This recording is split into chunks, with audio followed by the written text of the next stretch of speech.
It was, as far as I can ascertain, in September of the year 1811 that a post-chaise drew up before the door of HEARTSby Hall in the heart of Lincolnshire.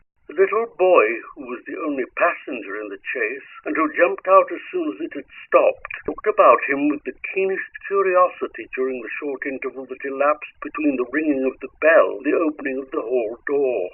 He saw a tall, square, red-brick house, built in the reign of Queen Anne. A stone-pillared porch had been added in the purer classical style of 1790.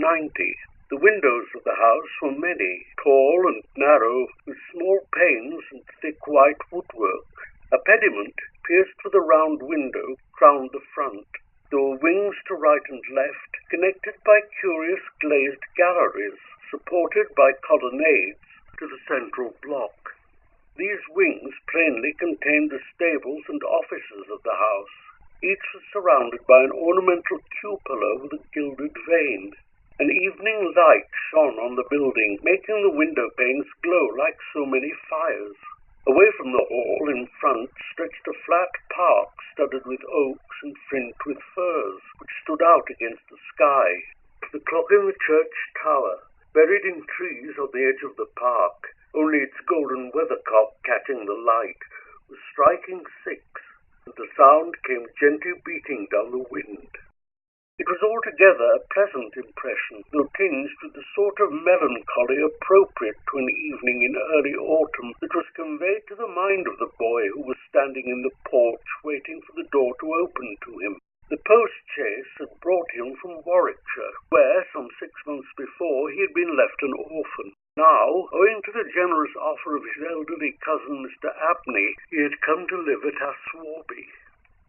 The offer was unexpected, because all who knew anything of Mr. Abney looked upon him as a somewhat austere recluse, into whose steady-going household the advent of a small boy would import a new and, it seemed, incongruous element. The truth is that very little was known of Mr. Abney's pursuits or temper. The professor of Greek at Cambridge had been heard to say that no one knew more of the religious beliefs of the later pagans than did the owner of HEARTSby.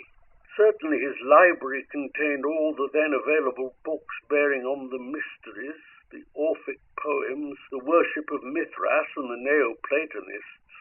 In the marble-paved hall stood a fine group of Mithras slaying a bull, which had been imported from the Levant at great expense by the owner. He had contributed a description of it to the Gentleman's Magazine, and he had written a remarkable series of articles in the Critical Museum on the superstitions of the Romans of the Lower Empire. He was looked upon, in fine, as a man wrapped up in his books, and it was a matter of great surprise among his neighbours that he should even have heard of his orphan cousin Stephen Elliott, much more that he should have volunteered to make him an inmate of HEARTSby Hall. Whatever may have been expected by his neighbours, it is certain that Mr. Abney, the tall, the thin, the austere, seemed inclined to give his young cousin a kindly reception. The moment the front door was opened, he darted out of his study, rubbing his hands with delight. "How are you, my boy? How are you? How old are you?" he said. "That is, you're not too much tired, I hope, by your journey to eat your supper." "No, thank you, sir," said Master Elliot. "I'm pretty well." "That's a good lad," said Mr. Abney. "And how old are you, my boy?" It seemed a little odd that he should have asked the question twice in the first 2 minutes of their acquaintance. "I'm 12 years old next birthday, sir," said Stephen. "And when is your birthday, my dear boy?" 11th of September, eh? That's well. That's very well. Nearly a year hence, isn't it? I like to get these things down in my book. Sure it's 12? Certain? Yes, quite sure, sir. Well, take him to Mrs. Bunch's room, Parks, and let him have his tea, supper, whatever it is. Yes, sir, answered the staid Mr. Parks, and conducted Stephen to the lower regions. Mrs. Bunch was the most comfortable and human person whom Stephen had as yet met in HEARTSby. She made him completely at home. They were great friends in a quarter of an hour, and great friends they remained. Mrs. Bunch had been born in the neighbourhood some 55 years before the date of Stephen's arrival, and her residence at the Hall was of 20 years' standing. Consequently, if anyone knew the ins and outs of the house and the district, Mrs. Bunch knew them, and she was by no means disinclined to communicate her information. Certainly there were plenty of things about the Hall and the Hall gardens which Stephen, who was of an adventurous and inquiring turn, was anxious to have explained to him. Who built the temple at the end of the Laurel Walk? Who was the old man whose picture hung on the staircase, sitting at a table with a skull under his hand? These and many similar points were cleared up by the resources of Mrs. Bunch's powerful intellect. There were others, however, of which the explanations furnished were less satisfactory. One November evening, Stephen was sitting by the fire in the housekeeper's room, reflecting on his surroundings. "Is Mr. Abney a good man, and will he go to heaven?" he suddenly asked, with the peculiar confidence which children possess in the ability of their elders to settle these questions, the decision of which is believed to be reserved for other tribunals. "Good, bless the child," said Mrs. Bunch. "Master's as kind a soul as ever I see. Didn't I never tell you of the little boy as he took in out of the street, as you may say, this 7 years back, and the little girl 2 years after I first come here? No, do tell me all about them, Mrs. Bunch. Now, this minute." "Well," said Mrs. Bunch, "the little girl I don't seem to recollect so much about. I know Master brought her back with him from his walk one day and give orders to Mrs. Ellis, as was housekeeper then, as she should be took every care with, and the poor child hadn't no one belonging to her. She told me so her own self, and here she lived with us a matter of 3 weeks, it might have been, and then, whether she was something of a gypsy in her blood or what not, but one morning she out of her bed afore any of us had opened an eye, and neither track nor yet trace of her have I set eyes on since. Master was wonderful put about, and had all the ponds dragged, but it's my belief she was had away by them gypsies. For there was singing around the house for as much as an hour the night she went, and Parks, he declares he heard 'em a-calling in the woods all that afternoon. Dear, dear, a odd child she was, so silent in her ways and all, but I was wonderful taken up with her, so domesticated she was. Surprising." "And what about the little boy?" said Stephen. "Ah, that poor boy," sighed Mrs. Bunch.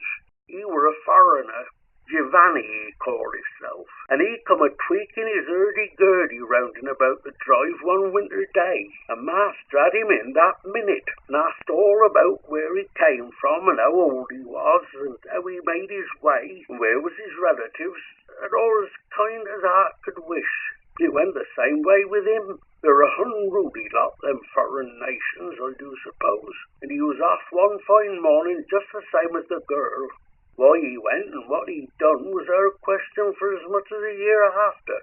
He never took his hurdy-gurdy, and there it lays on the shelf." The remainder of the evening was spent by Stephen in miscellaneous cross-examination of Mrs. Bunch and in efforts to extract a tune from the hurdy-gurdy. That night he had a curious dream.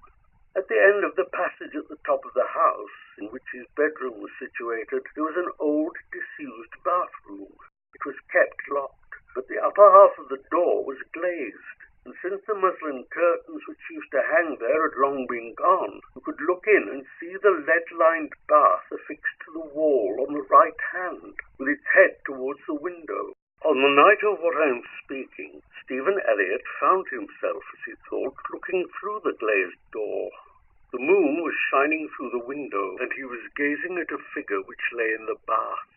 His description of what he saw reminds me of what I once beheld myself in the famous vaults of St. Michan's Church in Dublin, which possessed the horrid property of preserving corpses from decay for centuries.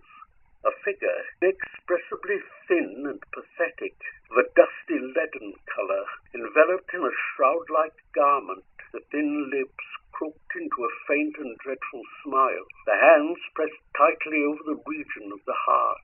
As he looked upon it, a distant, almost inaudible moan seemed to issue from its lips, and the arms began to stir. The terror of the sight forced Stephen backwards, and he awoke to the fact that he was indeed standing on the cold bordered floor of the passage in the full light of the moon. With a courage which I do not think can be common among boys of his age, he went to the door of the bathroom to ascertain if the figure of his dream were really there. It was not. He went back to bed. Mrs. Bunch was much impressed next morning by his story, and went so far as to replace the muslin curtain over the glazed door of the bathroom. Mr. Abney, moreover, to whom he confided his experiences at breakfast, was greatly interested to make notes of the matter in what he called his book. The spring equinox was approaching, as Mr. Abney frequently reminded his cousin, adding that this had always been considered by the ancients to be a critical time for the young. Stephen would do well to take care of himself and to shut his bedroom window at night, and that Censorinus had some valuable remarks on the subject. Two incidents which occurred about this time made an impression upon Stephen's mind. The first was after an unusually uneasy and oppressed night that he had passed, though he could not recall any particular dream that he had had. The following evening, Mrs. Bunch was occupying herself in mending his nightgown. "Gracious me, Master Stephen," she broke forth rather irritably, "how do you manage to tear your nightdress all to flinders this way? Look here, sir, what trouble you do give to poor servants that have to darn and mend after you." There was indeed a most destructive and apparently wanton series of slits or scorings in the garment which would undoubtedly require a skilful needle to make good. They were confined to the left side of the chest, long parallel slits about 6 inches in length, some of them not quite piercing the texture of the linen. Stephen could only express his entire ignorance of their origin. He was sure they were not there the night before. "But," he said, "Mrs. Bunch, they're just the same as the scratches on the outside of my bedroom door, and I'm sure I never had anything to do with making them." Mrs. Bunch gazed at him open-mouthed, then snatched up a candle, departed hastily from the room, and was heard making her way upstairs. In a few minutes she came down. "Well," she said, "Master Stephen, it's a funny thing to me how them marks and scratches can have come there. Too high up for any cat or dog to have made 'em, much less a rat. For all the world like a Chinaman's fingernails, as my uncle in the tea trade used to tell us when we was girls together. I wouldn't say nothing to Master, not if I was you, Master Stephen, my dear. Just turn the key of the door when you go to your bed." "I always do, Mrs. Bunch, as soon as I've said my prayers." "Ah, that's a good child. Always say your prayers, and then no one can't hurt you." Herewith Mrs. Bunch addressed herself to mending the injured nightgown, with intervals of meditation until bedtime. This was on a Friday night in March 1812. On the following evening, the usual duet of Stephen and Mrs. Bunch was augmented by the sudden arrival of Mr. Parkes, the butler, who as a rule kept himself rather to himself in his own pantry. He did not see that Stephen was there. Was moreover flustered, and less slow of speech than was his wont. "Master may get up his own wine if he likes of an evening," was his first remark. "Either I do it in the daytime or not at all, Mrs. Bunch. I don't know what it may be. Very like it's the rats, or the wind got into the cellars, but I'm not so young as I was, and I can't go through with it as I have done." "Well, Mr. Parkes, you know it's a surprising place for the rats, is the all?" "I'm not denying that, Mrs. Bunch, and to be sure, many a time I've heard the tales from the men in the shipyards about the rat that could speak. I never laid no confidence in that before. But tonight, if I demeaned myself to lay my ear to the door of the further bin, I could pretty much have heard what they was saying. Oh, there, Mr. Parkes, I've no patience with your fancies. Rats talking in the wine cellar, indeed. Well, Mrs. Bunch, I've no wish to argue with you. All I say is, if you choose to go to the far bin and lay your ear to the door, you may prove my words this minute." "Oh, what nonsense you do talk, Mr. Parkes. Not fit for children to listen to. Why, you'll be frightening Master Stephen there out of his wits." "What, Master Stephen?" said Parkes, awaking to the consciousness of the boy's presence. "Master Stephen knows well enough when I'm a-playing a joke with you, Mrs. Bunch." In fact, Master Stephen knew much too well to suppose that Mr. Parkes in the first instance intended a joke. He was interested, not altogether pleasantly, in the situation, but all his questions were unsuccessful in inducing the butler to give any more detailed account of his experiences in the wine cellar. We have now arrived at March 24th, 1812. It was a day of curious experiences for Stephen, a windy, noisy day which filled the house and the gardens with a restless impression. As Stephen stood by the fence of the grounds and looked out into the park, he felt as if an endless procession of unseen people was sweeping past him on the wind, borne on resistlessly and aimlessly, vainly striving to stop themselves, to catch at something that might arrest their flight, bring them once again into contact with the living world of which they had formed a part. After luncheon that day, Mr. Abney said, "Stephen, my boy, do you think you can manage to come to me tonight as late as 11 o'clock in my study?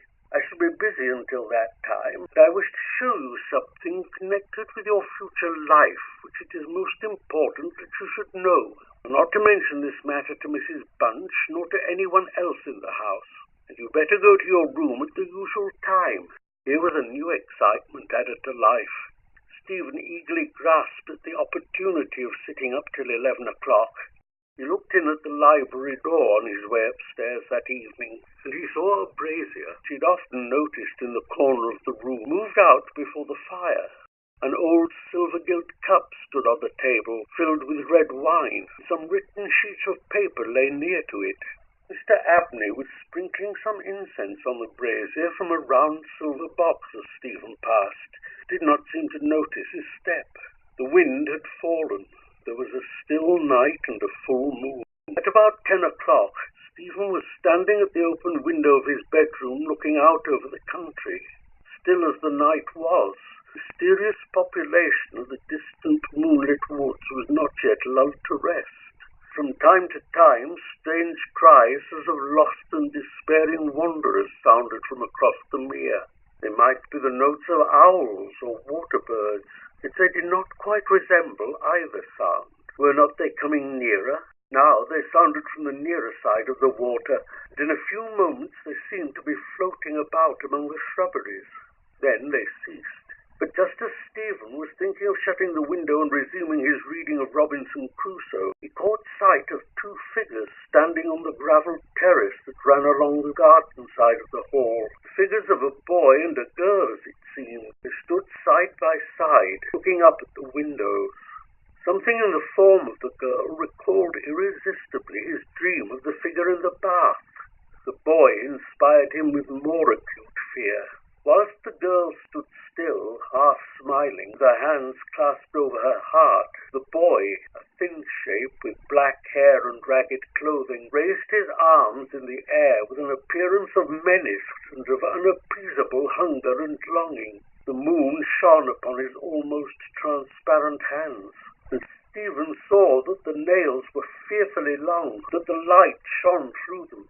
As he stood with his arms thus raised, he disclosed a terrifying spectacle. On the left side of his chest there opened a black and gaping rent.